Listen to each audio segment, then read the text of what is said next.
é um dos principais produtores agrícolas do Brasil e enfrenta desafios significativos relacionados às mudanças climáticas.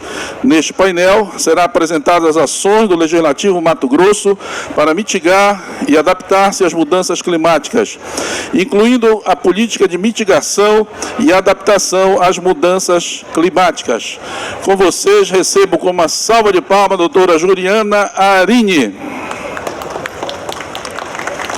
Sinceramente, eu não gostei da salva de palmas, nem ela. Receba com uma salva de palmas a doutora Juliana Arini. Tudo bom? Boa tarde. Obrigado a todo mundo que veio prestigiar esse painel. Eu estou aqui representando o deputado Júlio Campos. A gente fez um vídeo para ele passar, mas para não entrar na palestra seguinte, eu decidi mostrar a parte técnica do nosso trabalho, vou falar assim. E depois vocês conhecem um pouco dele. Ele é o vice-presidente da Assembleia Legislativa de Mato Grosso. Ele é o nosso ex-tudo, foi ex-governador, ex-senador, ex-Tribunal de Contas, foi presidente da Embratur e agora ele se aposenta aos 78 anos como deputado. Então, tudo ele sabe, todo mundo ele conhece. Ele é uma figura. E o que eu achei mais interessante foi que justamente um homem de 78 anos, no fim, no apagar das luzes, né, da sua vida pública, decidiu abraçar a questão das mudanças climáticas. Então, assim, quando eu fui trabalhar com ele, a gente estava separando, tinha 10 anos que ele estava afastado da vida pública. Inclusive, a razão dele não estar aqui é a mesma. Ele sofreu um transplante de fígado em 2017. E demorou muito tempo para se recuperar, e daí toda vez que ele tem uma queda de imunidade, ele evita lugares muito públicos. Então, por conta disso, ele passou 10 anos afastado da vida pública e voltou como deputado. Daí ele falou, olha, eu quero deixar um legado, né? Eu já fui estudo e tal. Eu falei, mudanças climáticas é a única coisa que o senhor pode deixar para os seus netos e para as futuras gerações. Então, aí começou o nosso primeiro desafio. Qual era o papel de Mato Grosso no bojo? Aqui a gente está num ambiente político, é um estande de uma Assembleia Legislativa. Mato Grosso e Pará são muito parecidos. Eu sou jornalista ambiental.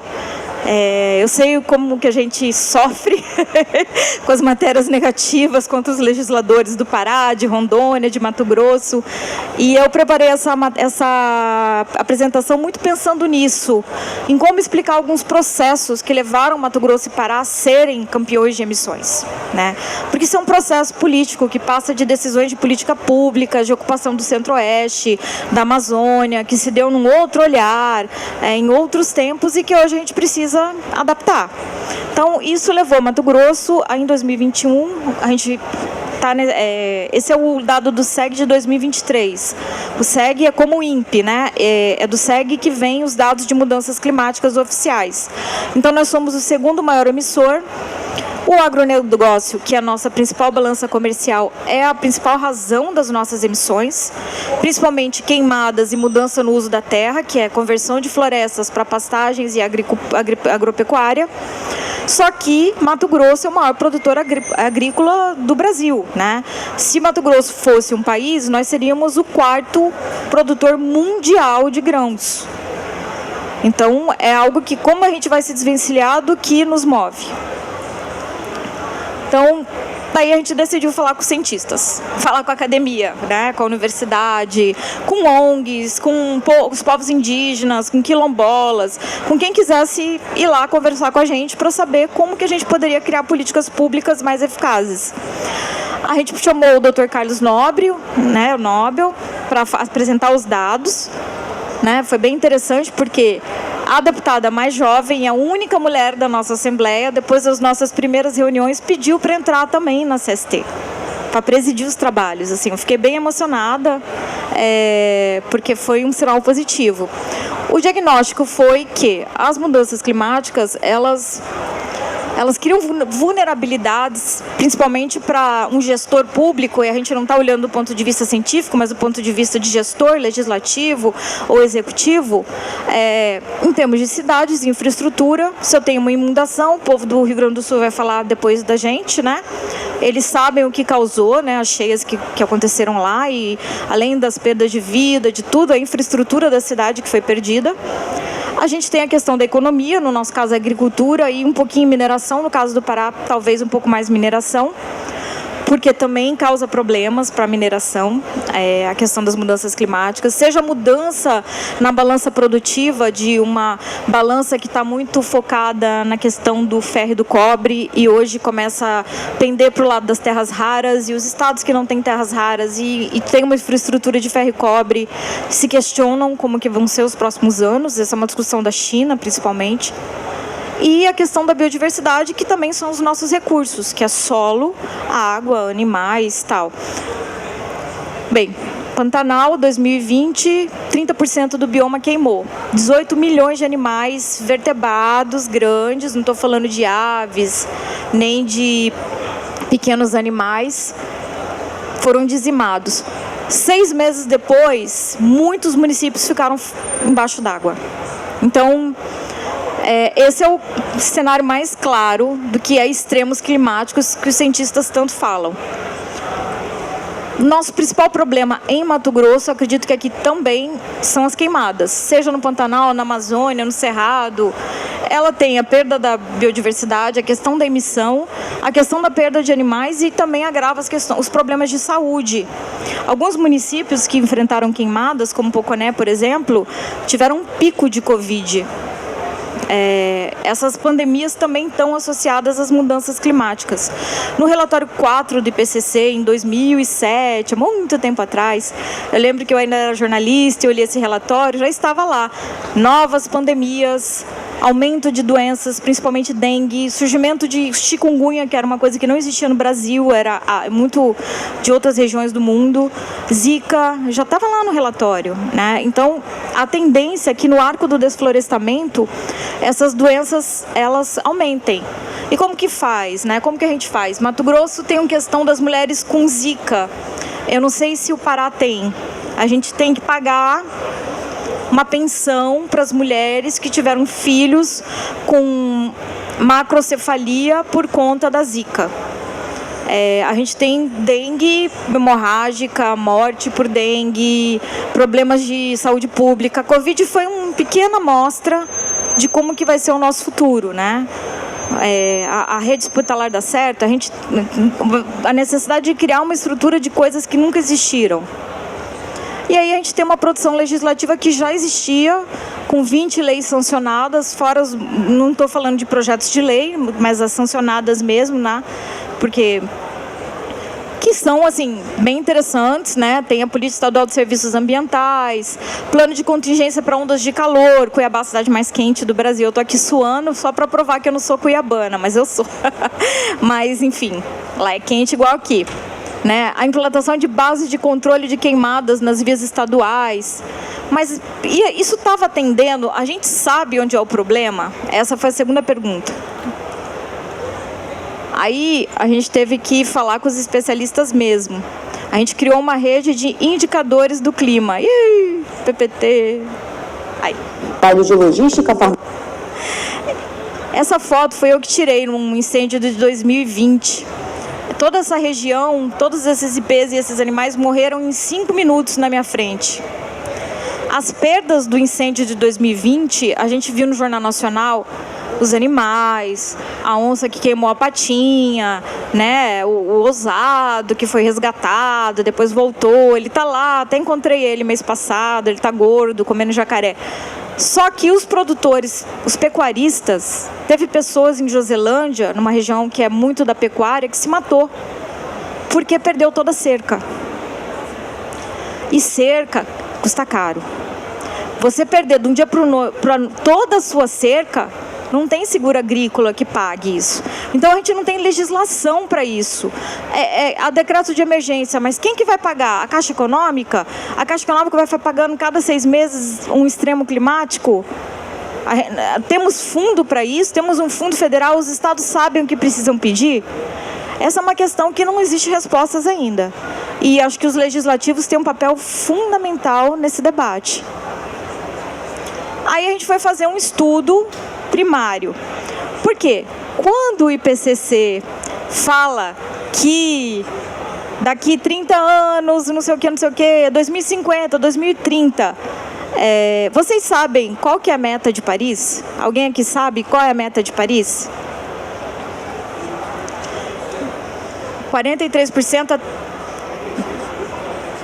até quando? Então, a gente tem que baixar 46% de todas as emissões globais em 5 anos. Ninguém cumpriu a meta até hoje. Talvez o Brasil um pouquinho, quase, mas e aí? Você acha que daqui 5 anos a gente vai reduzir as emissões em 46%? Eu lembro que o professor Paulo Atacho, uma vez eu perguntei para ele, o professor Paulo Atacho da COP,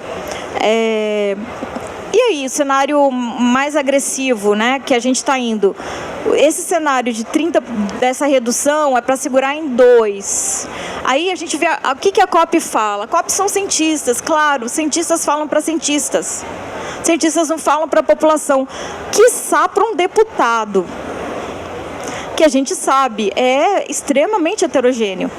Você tem pessoas, como o deputado Júlio Campos, que vem de uma tradição política, você tem pessoas que são de base agropecuária, que veio do campesinato, tem todo tipo de gente. Tem gente mais de direita, mais de esquerda, mais de centro. E essas pessoas vão olhar esse mapa e vão falar: RC5, RC2, RC mais RC, parece... Né?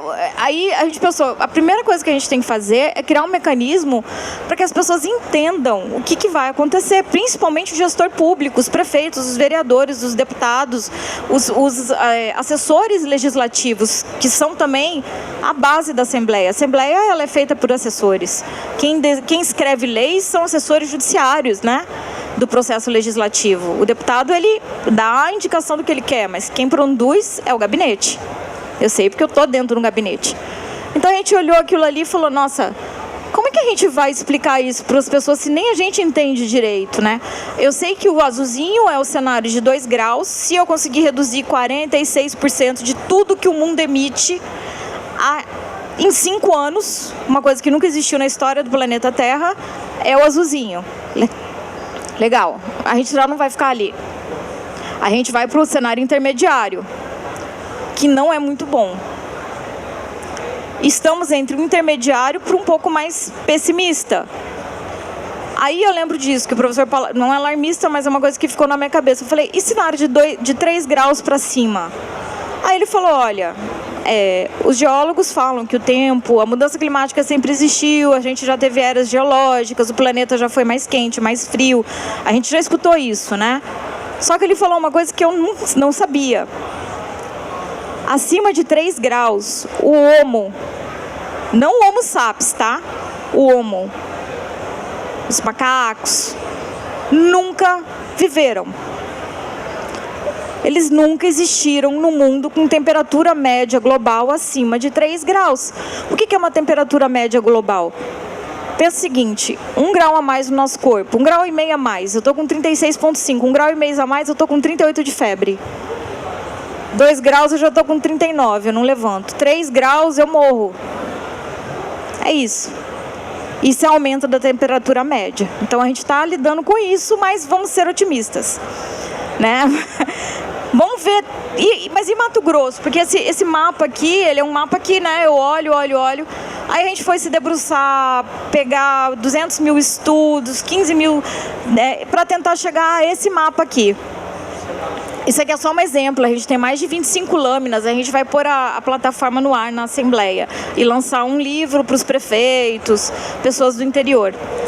Ó, número de ocorrências de seca no município do estado de Mato Grosso em 2050, sem nenhum tipo de redução de emissão. Sem medidas de adaptação e mitigação, significa que nós não vamos fazer nada.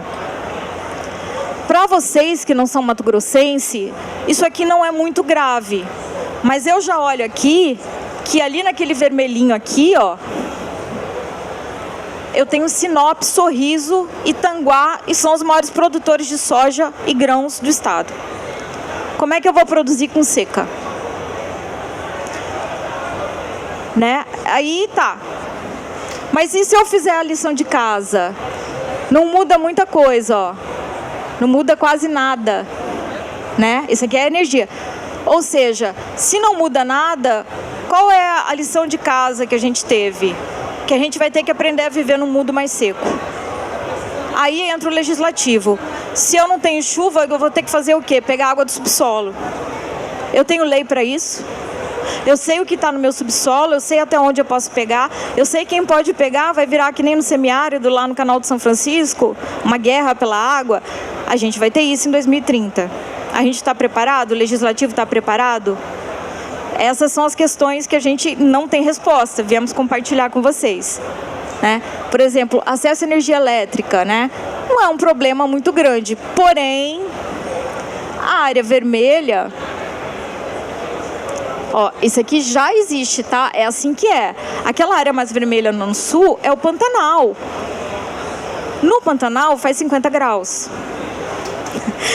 Imagina, né? Você já não tem energia num lugar que você tem que viver com resfriamento, com ar-condicionado, né? Agora, olha isso aqui em 2055. A questão, ela aumenta. E o Pantanal deixa de ser um problema. Se a gente cruzar as lâminas, eu não trouxe todas para não ficar fazendo esse exercício com vocês, por que o Pantanal deixa de ser um problema? Porque ele é o maior produtor de energia solar. Até lá ele já vai ter uma capacidade de autogerenciamento. Ele deixa de ser um problema, ele vira uma solução, mas daí o mesmo problema sobe. E o prefeito dessas cidades, eles sabem que eles vão ter esses problemas? Né? Então... questão das doenças, né? Ó, 2030, se eu fizer a lição de casa, fica ali na Baixada Cuiabana, que são as áreas metropolitanas mais densas, Noroeste, que não tem muitos hospitais, tá ok. Sinop Sorriso continua sendo um problema. O cenário muda também.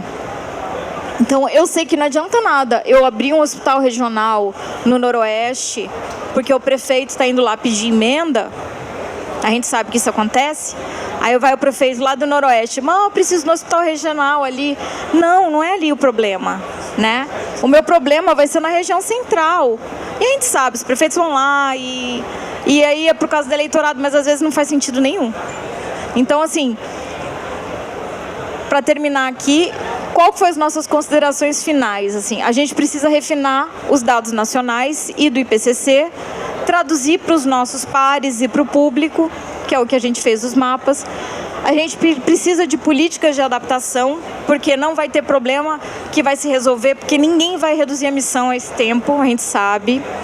Então a gente ainda tem que estar, o cenário não vai ser bom, então, peraí, como é que eu faço com a infraestrutura urbana, com a infraestrutura de estradas, com a infraestrutura de ponte, né? A gente está num caminho de adaptação, isso é um fato. E educação para os gestores. Falar numa linguagem fácil para o ente público. A gente vai começar a dar aula de educação do clima lá na Assembleia, ano que vem. Para quem quiser, e também fazer uma volta nas regionais e nas prefeituras, para falar com as câmeras, porque não adianta, prefeito que manda. Se o prefeito não sabe o que está acontecendo, às vezes não é nem por mal, assim. Eu falei disso aqui, ó. Isso aqui, ele é fruto de uma política pública. Sudã, Polo Noroeste, todos nós sabemos o que é isso. Foi uma política pública de produzir boi em Mato Grosso, ocupar o Cerrado, Sudã, trazer empresas e ocupação de grandes fazendas de gado. Uma política pública de desenvolvimento, que naquele momento ela tinha uma lógica que fazia sentido, né? As pessoas falam de desmatamento. Mas o IBDF, que era o antigo IBAMA, ele dava uma cartilha para o produtor rural, em que ele tinha que cortar as matas da beira do rio, por causa da malária. Então, quando a gente fala que a gente tem que ter políticas públicas mais eficientes, é porque são as políticas públicas que causam os problemas ambientais. As pessoas não fazem porque são más.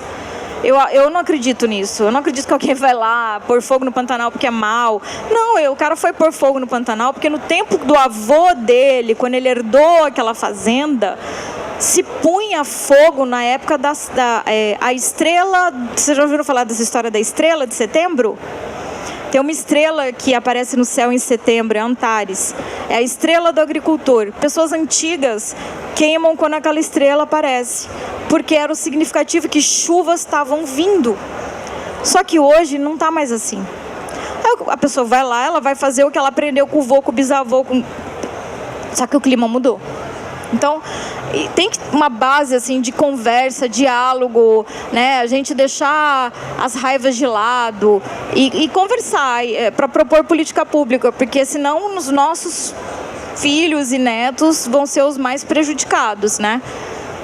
Uma das coisas que o deputado, a gente chegou à conclusão, ele não vai conseguir fazer tudo, então a gente vai tratar do primeiro problema, o fogo.